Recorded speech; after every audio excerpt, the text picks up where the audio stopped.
In the future, it is illegal for humans to go outside. Everyone is forced to move underground to live. This underground world, with thousands of levels, is called the silo. For hundreds of years, no one has known who built the silo, because they have lived here since birth. But everyone knows that the outside world has always been covered in toxic gas. Anyone who goes out will die without a doubt. So the administrators of the silo have made it clear that no one is allowed to discuss going outside. Anyone who breaks this rule will be sent directly to the surface. Even so, every once in a while, someone still tries to leave the silo, but without exception, they all die from the toxic gas outside. Jack, as the sheriff of the silo, has always obeyed the taboo against going outside. However, on this day, he suddenly changed his mind. He walked to a jail cell and locked himself inside. Then he threw away the key in his hand and turned to look at the screen on the wall. The screen was showing a live view of the outside world. At that moment, Jack stared at a corpse and fell into deep thought. Then he spoke.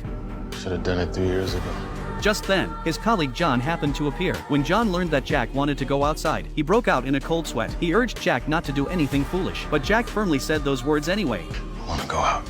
Knowing full well that going outside meant certain death, why would Jack still choose to do it? Because he seemed to have discovered the secret of the silo. 3 years earlier, Jack's wife, Allison, suddenly lost control in the cafeteria. She loudly told everyone that the scenes on the screen were fake. She said the sky outside was actually blue, the grass was green, the air was fresh, and there was no toxic gas at all. But no one believed what Allison said. They all thought she had gone crazy. At that moment, Jack rushed over and tried his best to calm her down. But the more he tried, the more emotional Allison became. To prove that she was right, Allison had no choice but to say those words. I want to go out! Jack's mind instantly went blank. He had no idea why his wife was acting this way, but as the sheriff, he had to uphold the law, so he personally arrested his wife. Meanwhile, the silo's law enforcement officers began preparing Allison to go outside. Before she exited, Jack came to the cell to say a final goodbye. Allison firmly believed that she would not die outside, because the images on the screen were fake, shown by the silo's leaders to deceive everyone. If it's so wonderful outside, why would they not want us to go out?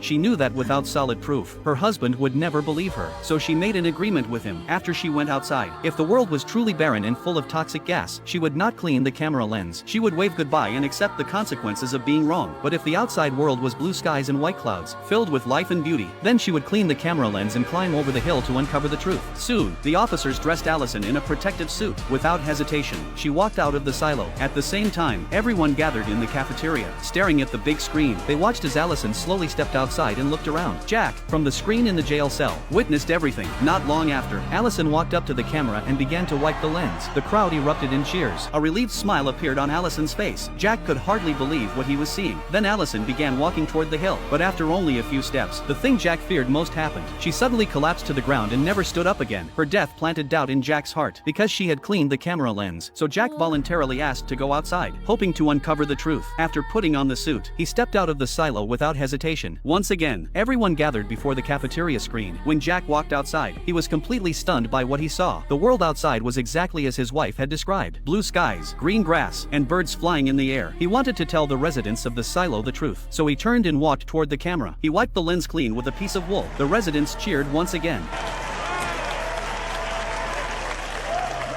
But at that moment, Jack suddenly began to struggle to breathe. His legs started to give out. Soon, just like his wife, he collapsed to the ground. To everyone's shock, before he died, he removed his helmet. The residents of the silo were stunned, because no one had ever done that before. With the last of his strength, Jack crawled to his wife's side, and then, like her, he fell forever in the ruins. Among all the people watching, only Juliet understood why Jack took off his helmet.